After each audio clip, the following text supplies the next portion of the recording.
Honorable Minister Conroy, Minister for International Development and Pacific, and Minister of Defence Industry, and the Government of Australia delegation. I am honoured and pleased to represent the Government of Samoa in this joint signing ceremony of the three agreements endorsed by both the governments of Samoa and Australia.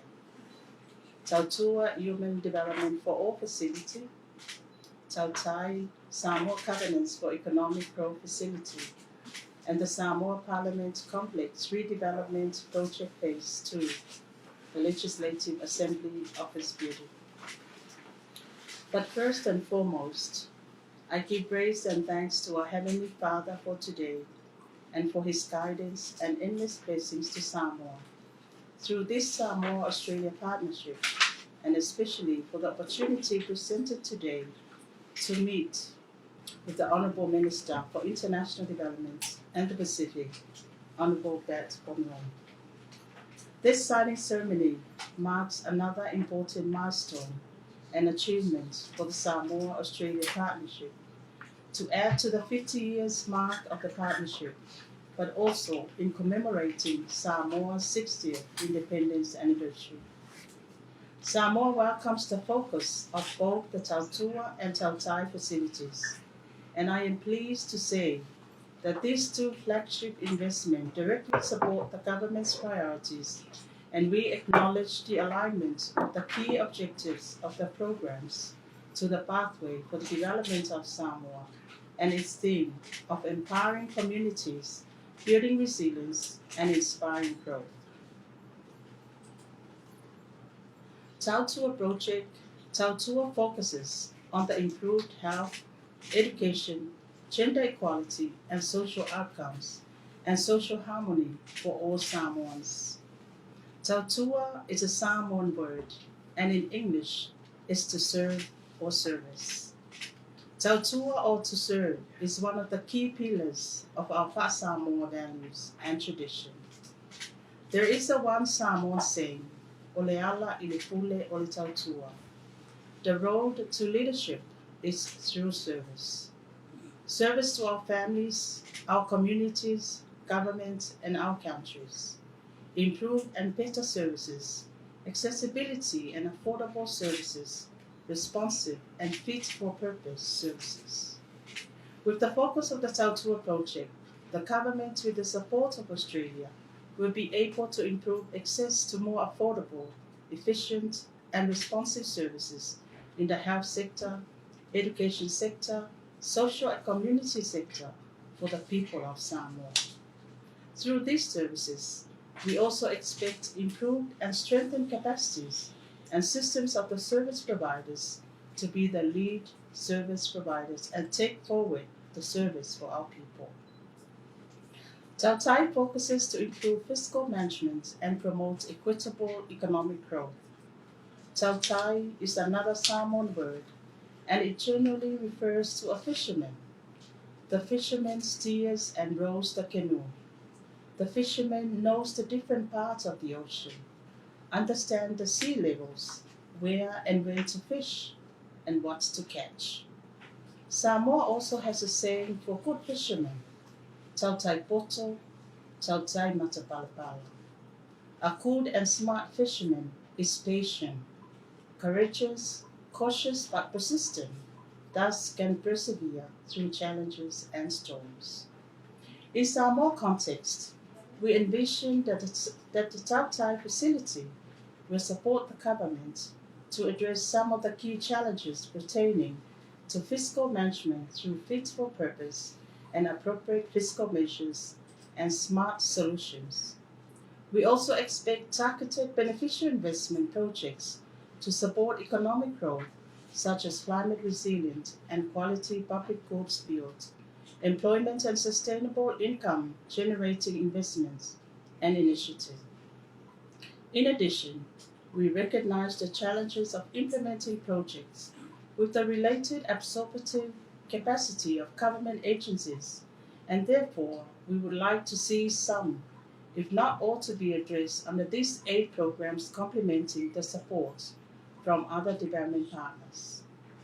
Furthermore, I would like to acknowledge with appreciation the assistance and commitment to the construction of the new Legislative Assembly office and continuous improvements to the Parliament House, which will support Samoa preparation for hosting of the Chokin. We look forward to the climate-smart infrastructure built that will continue to demonstrate the government's and our partners' commitment to climate resilient and sustainable cost-effective infrastructure for Samoa.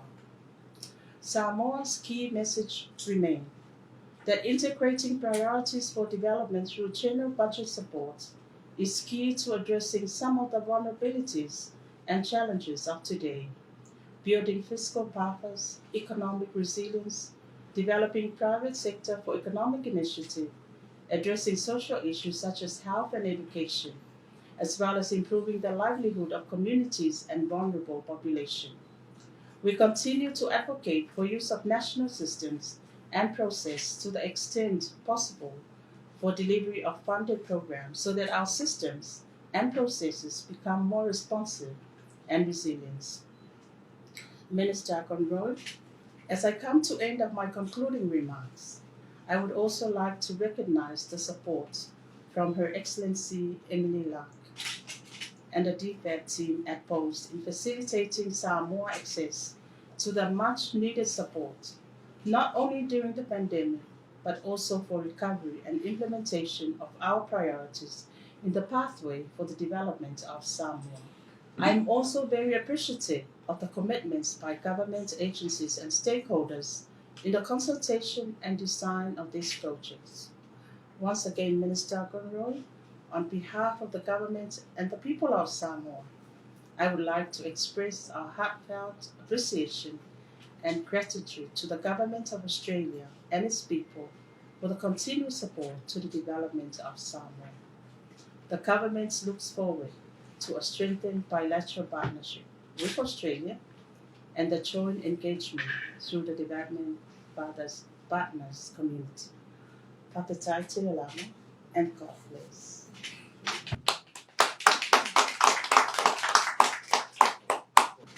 It's a real privilege and pleasure to be in Samoa, particularly in the final months of Samoa's 60th anniversary of independence. And I congratulate you on that milestone. And to continue our great partnership.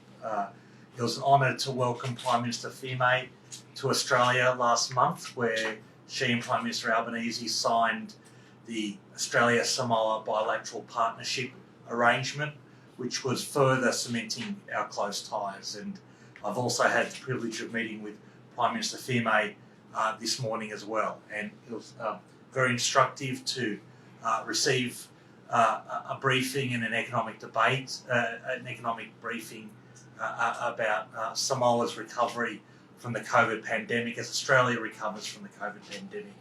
Our two countries, like every other country in the world, suffered a lot during that pandemic, and it was great to hear of the recovery of Samoa. Today we also discussed how we can work together in the future, and I'm pleased to announce that Australia has just disbursed 20 million Australian dollars in supplementary budget support to the Governor of Samoa. I understand that $20 million is already being used through Samoa's government systems, through the benefit schemes to support senior citizens and people with disabilities with the cost of living pressures that Samoa and Australia are experiencing right now. And so that was great to receive that briefing and be part of that announcement. It's also very great to sign the agreements on Tautau and Tautai that are critical to our relationship going forward.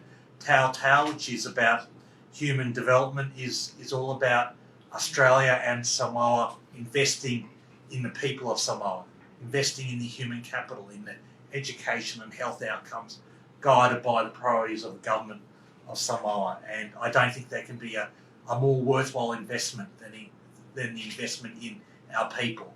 I'm also very pleased to sign the arrangement for Tautai, which is about providing long-term funding certainty and 8-year funding certainty for the government and people of Samoa through guaranteed budget support over that period. And that's incredibly important because that is about providing generalised budget support that the government of Samoa decides how that is allocated. That is about Australia listening and being guided by the priorities of our development partner Samoa. So it's a real privilege to sign that agreement today. And this is part of our ongoing relationship. And finally, to finish on CHOGM, because Minister Mulipola, you mentioned it, Australia is very committed to promoting and amplifying the voices of the Pacific, and CHOGM will be a great opportunity for that. Samoa will be the first country in the Pacific to host CHOGM, and I saw Prime Minister Fime in action at CHOGM in Rwanda last year, and I'm sure that the government of Samoa will be a fine host for that event next year. So Australia stands ready to support that. So again, thank you for the kind welcome. I look forward to learning more about Samoa over the next 2 days and working together to advance the development of both our countries. So thank you very much for having me today.